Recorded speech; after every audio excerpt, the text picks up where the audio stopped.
नमस्कार। मैं doctor Rajesh Taneja, senior consultant urology, andrology and robotic surgery, Indraprastha Apollo hospital, new Delhi से बोल रहा हूँ। आज की डिस्कशन का टॉपिक है robotic surgery for cancer of prostate in the Covid era. Covid यानी कि कोरोना वायरस से फैली हुई बीमारी, हम सब जानते हैं ये बहुत रैम्पेंट है और सब जगह है।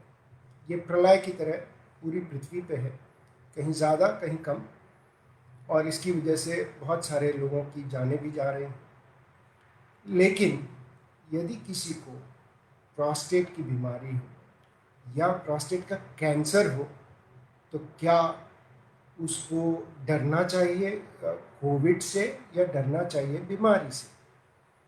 तो कोविड जो है, जो कोरोना वायरस से फैलती है बीमारी, ये अभी कुछ दिन रहेगी, हो सकता है कुछ महीने रहे, हो सकता है आने वाले वर्षों में इसके अलग अलग रूप रहें इस पृथ्वी पे। तो क्या कोविड के चलते हम ये कह सकते हैं कि जी आपको कैंसर है, हम आपका इलाज नहीं करेंगे? तो ऐसी स्थिति नहीं है। तो चलिए शुरू करते हैं डिस्कशन। तो पहली डिस्कशन जो है वो प्रोस्टेट के ऊपर। तो प्रोस्टेट ग्लैंड एक छोटा सा ग्लैंड होता है जो कि पुरुषों में पाया जाता है, ब्लैडर और पेशाब के रास्ते के नीचे, और वो अंदर होता है। जैसे फीमेल्स में यूट्रस होता है, वैसे ही मेल्स में प्रोस्टेट होता है। तो पेशाब का रास्ता जो है मेल्स में, पुरुषों में, प्रोस्टेट ग्रंथि के अंदर से होकर निकलता है। तो नॉर्मली ये प्रोस्टेट ग्लैंड जो है ये अखरोट के साइज का होता है। तो अखरोट के साइज का प्रोस्टेट यानी 20 ग्राम के आसपास। बट 40 साल की उम्र में ये प्रोस्टेट बढ़ना शुरू हो जाता है और उसको हम कहते हैं benign hyperplasia of prostate. Benign का मतलब है कि ये आमतौर पे जानलेवा नहीं होता है। लेकिन ये करता क्या है? ये प्रोस्टेट जब बढ़ता है, क्योंकि ये पेशाब के रास्ते में है और मसाने के मुंह पे है, तो ये पेशाब की धार को कमज़ोर करता है और ज़ोर लगा के, जो पुरुष हैं उनको पेशाब में ज़ोर लगा के ब्लैडर को खाली करना पड़ता है। तो जब ये और बढ़ जाता है तो धीरे धीरे अगले 10-15 सालों में ये इतनी दिक्कत कर सकता है कि जो आदमी जिसका BPH या बिनाइन हाइपरप्लेजिया ऑफ प्रोस्टेट या प्रोस्टेटिक एनलार्जमेंट जो हम बात कर रहे हैं, ये इतना बढ़ जाता है कि प्रोस्टेट की वजह से ब्लैडर खाली नहीं होता तो ब्लैडर और ज़ोर मारता है, और वो प्रेशर जो ब्लैडर के अंदर बढ़ जाता है, तो वो प्रेशर क्योंकि यूरिन को बाहर पुश करने के लिए है और यूरिन बाहर नहीं आ पा रहा है, तो वो यूरिन जो है उसका प्रेशर किडनीज पे जा सकता है।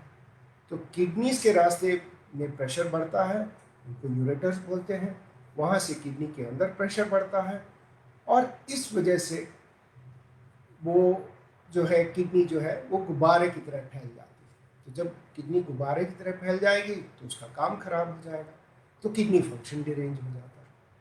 तो कई लोगों को पता ही नहीं चलता।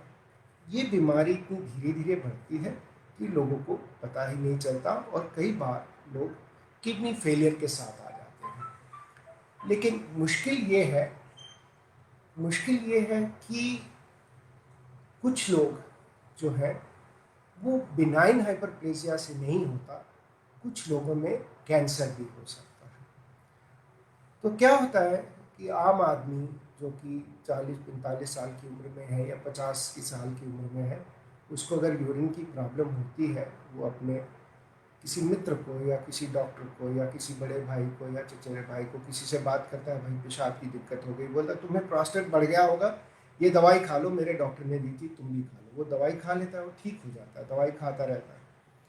लेकिन ये बताना बड़ा मुश्किल होता है कि ये जो पेशाब की बीमारी है, क्या वो बिनाइन है या उसमें कैंसर है। ये संभव है कि हम सोचते रहें कि ये बिनाइन बीमारी है और वो वास्तव में कैंसरस निकले। तो मेरी पहली राय ये है कि यदि आप 45-50 साल के आसपास हैं और आपको पेशाब की कोई दिक्कत होती है, तो ये एज्यूम ना कर लें, ये मान न लें कि ये सिर्फ बिनाइन हाइपरप्लेजिया ऑफ प्रोस्टेट है, क्योंकि कैंसर कब आएगा हमें मालूम नहीं, तो हमको विजिलेंट रहना पड़ेगा। तो पहली चीज़ ये है कि अगर आपको पेशाब की दिक्कत है, आप ज़रूर अपने भाई, चचेरे भाई, किसी फ्रेंड से बात करें, लेकिन एक यूरोलॉजिस्ट से अवश्य बात करें, ताकि यूरोलॉजिस्ट आपको ये बता सके कि क्या ये बिनाइन हाइपरप्लेजिया प्रोस्टेट है, कहीं इसमें कैंसर का अंश तो नहीं है, या फॉलोअप पे रख सकें कि कब हमको कौन सी दवाई देनी है, क्या उस दवाई के साइड इफ़ेक्ट्स तो नहीं है, कब हमको बिनाइन हाइपरप्लेजिया प्रोस्टेट के लिए ऑपरेशन करना है, और कब तक हम दवाई के साथ चल सकते हैं, क्या ये गुर्दे को तो नहीं असर कर रहा। तो इन सब सवालों का जवाब कौन देता है, वो एक यूरोलॉजिस्ट देता है। तो यदि आप यूरोलॉजिस्ट के संपर्क में शुरू से ही रहेंगे, वो आपको फॉलो करते रहेंगे, इनिशियली हो सकता है 2-3 बार बुलाएं, फिर उसके बाद बोले साल में एक बार मिला करिए, आप ये दवाई लेते रहें, ठीक रहेंगे, ये टेस्ट करके साल में एक बार मिलते रहें, तो कोई बहुत बड़ी बात नहीं। और फिर एक टेस्ट होता है PSA, जो कि हर यूरोलॉजिस्ट कराएंगे। तो PSA टेस्ट से हमको पता चलता है कि कहीं ये कैंसर का अंश तो नहीं है। तो PSA टेस्ट कब कराना चाहिए? नॉर्मली 55 साल की उम्र में PSA हर साल कराते रहना चाहिए और किसी यूरोलॉजिस्ट के संपर्क में रहना चाहिए। यदि आपके घर में कोई ऐसा आदमी है जिसको कैंसर ऑफ प्रोस्टेट हो चुका है, जैसे आपके पिताजी, आपके चाचा, ताया, चचेरे भाई, बड़े भाई, अगर किसी को भी कैंसर ऑफ प्रोस्टेट हो चुका है, तो इसका मतलब है कि आप हाई रिस्क कैटेगरी में आते हैं। ऐसे में आपको PSA जो है वो 45 साल की उम्र से शुरू कर देना चाहिए। तो PSA एक ब्लड टेस्ट होता है जिसको कहते हैं प्रोस्टेट स्पेसिफिक एंटीजन। तो ये ब्लड टेस्ट कराते रहना बहुत आवश्यक है। इसकी वैल्यू एक नॉर्मल होती है, तो एक सिंगल वैल्यू पे हम आमतौर पे कोई फैसला नहीं करते। यदि ये बढ़ती जा रही है, हर साल आप करते हैं और हर साल बढ़ रही है, तो हमें थोड़ा सा उत्सुक हो जाना पड़ता है और हम सोचते हैं कि क्या ये कोई ख़राब चीज़ तो नहीं हो रही। तो PSA कराने से हम पहले से ही जागरूक हो जाते हैं, और यदि वो बढ़ रहा होता है या सडनली बढ़ना शुरू करता है, तो हमको लगता है कि हाँ, इस पुरुष को कैंसर ऑफ प्रोस्टेट होने की संभावना है, तो हम ज़्यादा विजिलेंट हो जाते हैं। तो हम क्या करते हैं, हम एग्जामिन करते हैं प्रोस्टेट को। तो कैसे एग्जामिन करते हैं?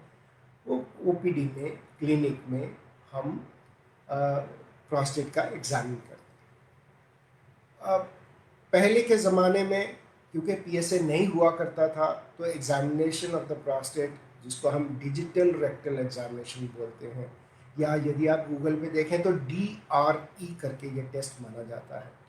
तो digital rectal examination used to be the mainstay of diagnosis. लेकिन जब से PSA आया है, मतलब 30-35 साल हो गए PSA को आए हुए, तो तब से हम PSA पे बहुत डिपेंड करते हैं, लेकिन digital rectal examination still remains important. तो केवल PSA की बेसिस पे डायग्नोसिस नहीं बनता। कई बार ऐसा होता है PSA कम होता है, लेकिन एग्जामिनेशन पे नोड्यूल, एक गांठ हमें दिख जाती है प्रोस्टेट में, और हम उसकी बायोप्सी करते हैं तो कैंसर आता है, even if PSA is normal, जो हम नॉर्मल रेंज मानते हैं। तो दोनों चीज़ें बहुत इम्पॉर्टेंट हो जाती हैं। तो डायग्नोसिस कैसे करते हैं? हम PSA देखते हैं, एग्जामिन करते हैं, और चाहे आपको सिम्टम्स हो या ना हो, यदि PSA बढ़ रहा है तो इसका मतलब है ये कैंसर हो सकता है। तो हम क्या करते हैं उसमें? हम एक ट्रांसरेक्टल अल्ट्रासाउंड करते हैं। ट्रांसरेक्टल अल्ट्रासाउंड का मतलब है कि लैट्रिन के रास्ते से एक अल्ट्रासाउंड प्रोब होता है, उससे हम प्रोस्टेट को नज़दीकी से देखते हैं और उसको हम सेक्टर्स में डिवाइड करते हैं, और हर सेक्टर में से हम बायोप्सी ले लेते हैं। तो टुकड़ा ले लेते हैं। जैसे आपने देखा होगा कि अनाज मंडी में बोरी के अंदर एक सुई डालते हैं, तो अनाज निकाल के उसका सैंपल चेक किया जाता है। वैसे ही प्रोस्टेट के अंदर एक सुई डाल के उसका बायोप्सी करके उसका नमूना जो है वो निकाल कर उसको हम आगे एग्जामिनेशन के लिए पैथोलॉजिस्ट के लिए भेजते हैं। तो जब हम उसको एग्जामिनेशन के लिए भेज देते हैं तो जब हम उसको एग्जामिनेशन के लिए भेजते हैं, पैथोलॉजिस्ट वहाँ से एग्जामिन करता है और बताता है कि इसमें कैंसर है या नहीं। अगर पैथोलॉजिस्ट हमको ये कहता है कि कैंसर है, तो हमारा नेक्स्ट क्वेश्चन ये होता है, ये कितना सीरियस है।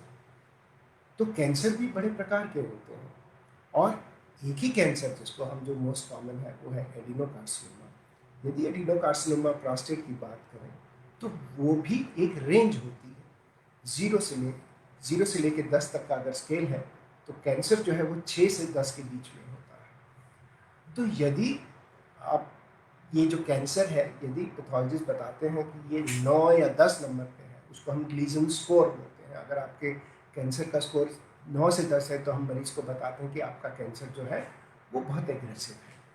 यदि कैंसर का स्कोर 6 है तो हम सोचते हैं कि ये बिल्कुल एग्रेसिव नहीं है, और हो सकता है हम कहें कि हम सिर्फ आपको ऑब्जर्व करेंगे और सोचेंगे क्या करना है, कब करना है, जब जब हम बुलाएं तब तब आप आइएगा। हम उसको एक्सपेक्टेंट ट्रीटमेंट बोलते थे, फिर वॉचफुल वेटिंग बोलते थे, फिर आज के ज़माने में उसको एक्टिव सर्वेलेंस भी बोलते हैं। तो यदि कैंसर एग्रेसिव है पैथोलॉजिस्ट के हिसाब से, यदि पैथोलॉजिस्ट कहते हैं कि नहीं जी ये 9-10 है या 7-8 है, तो 7-8 जो है वो इंटरमीडिएट हो गया, 9-10 बहुत एग्रेसिव हो गया। तो अगर एग्रेसिव कैंसर है तो हम क्या करेंगे उसके लिए? तो उसके लिए हमें मरीज़ को समझाना पड़ता है कि ये बहुत एग्रेसिव है, आप जल्दी से इसका इलाज कराइए, और हम हमें ये पता होना चाहिए कि ये कहाँ कहाँ फैला है।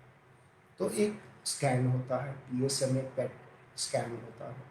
उस स्कैन के ज़रिए हम ये बता सकते हैं पूरे शरीर में कहीं फैला तो नहीं है, और यदि कहीं नहीं फैला है तो हम सोचते हैं कि हम इस प्रोस्टेट को निकाल दें। तो यूँ समझिए कि यदि हमारी स्टेजिंग प्रोसेस, इसको हम स्टेजिंग बोलते हैं, तो जैसे अगर स्टेजिंग है तो स्टेज 1 होती है जिसमें प्रोस्टेट के अंदर है, प्रोस्टेट के बाहर आया नहीं है।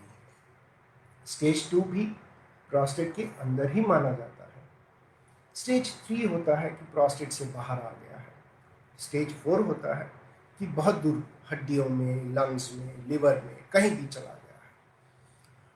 तो स्टेजिंग करने के लिए हमें PSMA पेट स्कैन ज़रूरी पड़ जाता है। तो शरीर में कहाँ पर है, कितना फैला हुआ है, उसके बेसिस पे हम ये फैसला करते हैं कि इस मरीज़ का हमें क्या इलाज करना है।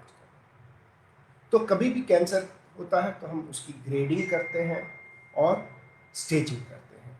ग्रेडिंग का मतलब होता है कि वो जैसे कितना एग्रेसिव है। जैसे कि एग्रेसिव कैंसर कैसे होता है, जैसे ग्लीसन 9-10 है उसका स्कोर, तो वो बहुत एग्रेसिव हो गया। 6-7 है तो लेस एग्रेसिव हो गया। तो वो हो गई ग्रेडिंग। एक होता है स्टेजिंग। स्टेजिंग का मतलब होता है कि कैंसर जो है वो प्रोस्टेट के अंदर है, आसपास है, या दूर तक गया। तो यदि कैंसर प्रोस्टेट के अंदर ही है तो आप यूँ समझिए कि एक लिफाफा है, उसके अंदर बीमारी है। यदि मैं उस लिफाफे को साथ में ले के बाहर निकाल दूँ तो आपकी बीमारी निकल गई। उसके लिए आपको अर्ली स्टेज पे आना होगा। यदि आप अर्ली स्टेज पे डॉक्टर को मिलते हैं तो doctor can decide that I will remove the prostate along with its boundaries and your disease will be taken care of.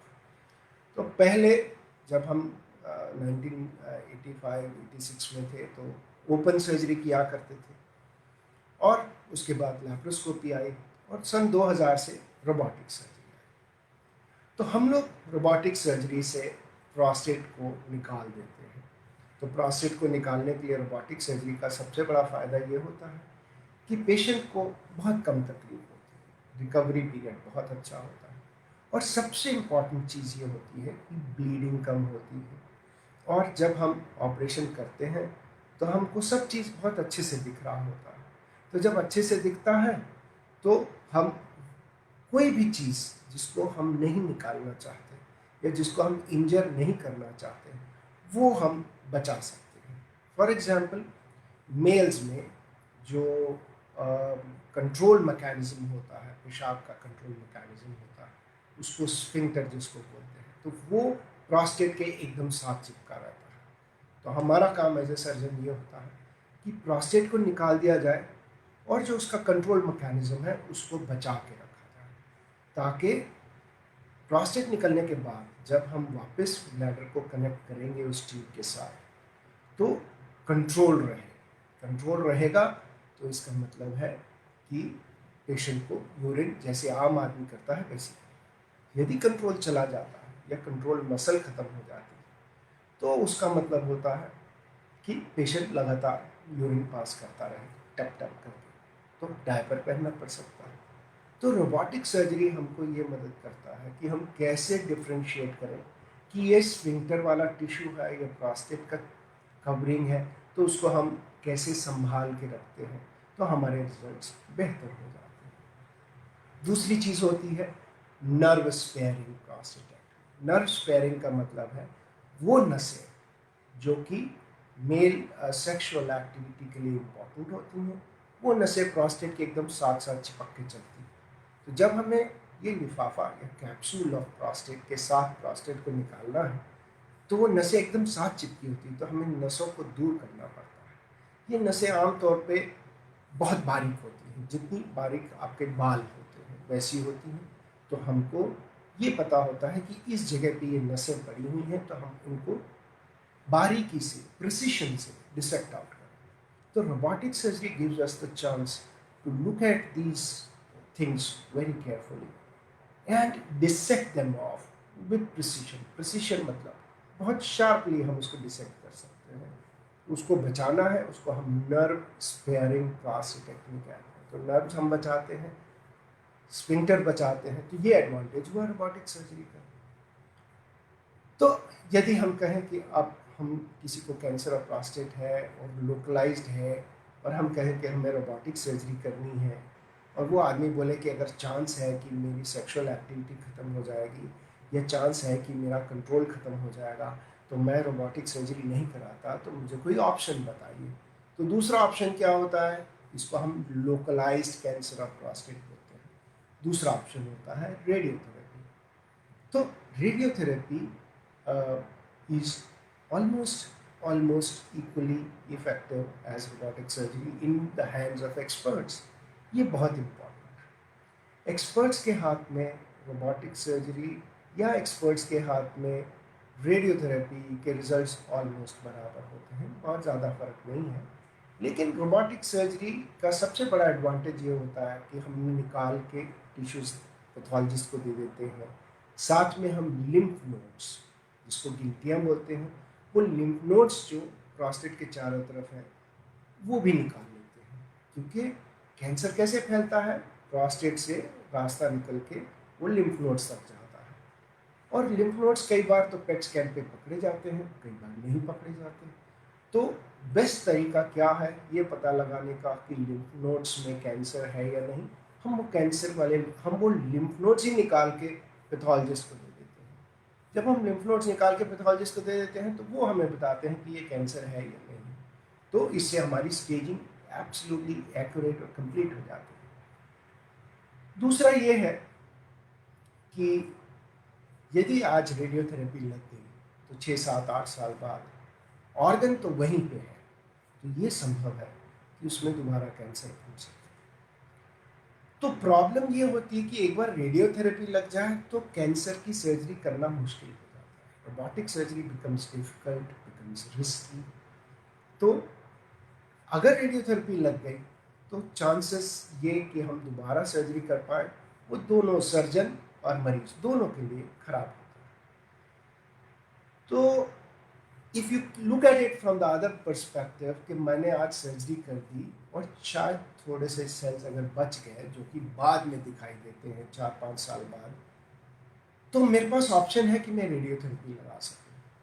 तो मेरे पास ऑप्शन क्या हुआ कि मैं दोनों चीज़ें यूज़ करूँ। आज मैंने सर्जरी की, बाद में मैं रेडियोथेरेपी कर सकता हूँ।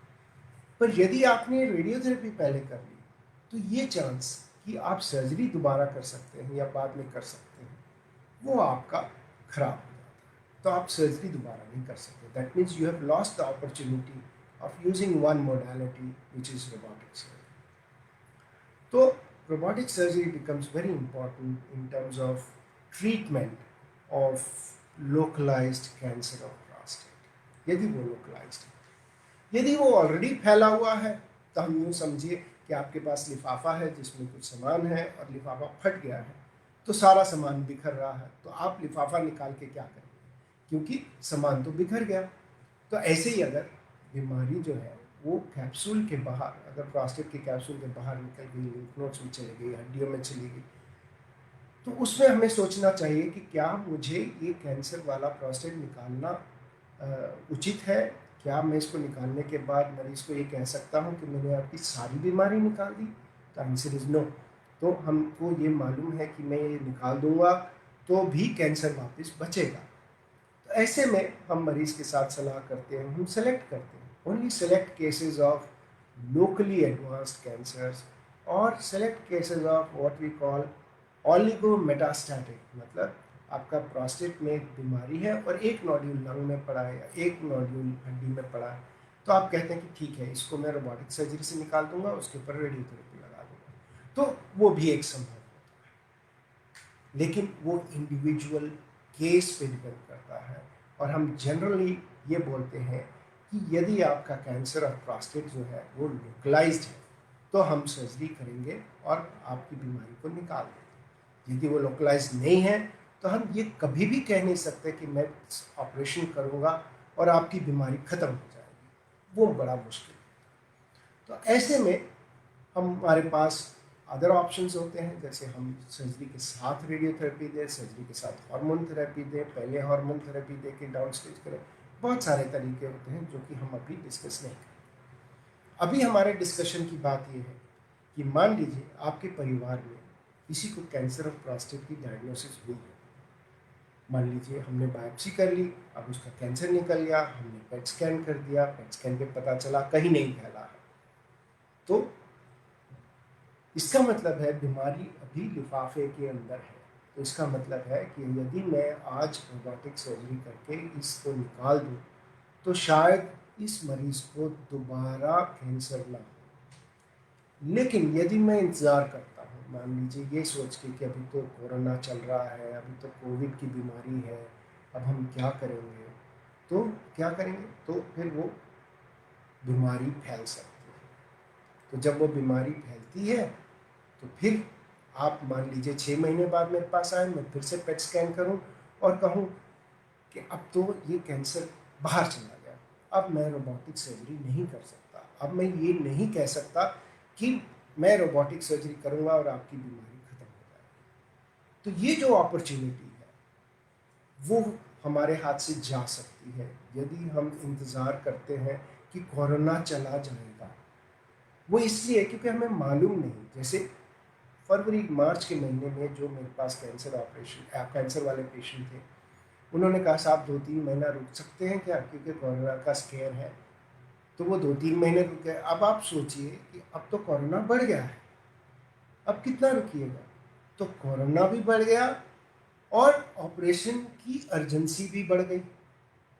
तो समझदारी इसी में थी कि तभी कर दिया जाता, क्योंकि corona is not going to go, Covid is not going to go, corona is going to stay, it is going to be the new way of life. हमारी जिंदगी बदल जाएगी, क्योंकि कोरोना इतनी आसानी से नहीं जाएगा। तो जैसे जैसे कोरोना का नंबर संख्या बढ़ती जा रही है, इसका मतलब है risk of corona spread to a healthy person also is increasing. तो जो रिस्क मार्च अप्रैल में था, आज यकीनन उससे ज़्यादा है। तो हमने क्या पाया, क्या समझा कि we have lost an opportunity to treat somebody more safely than today. But it doesn't matter.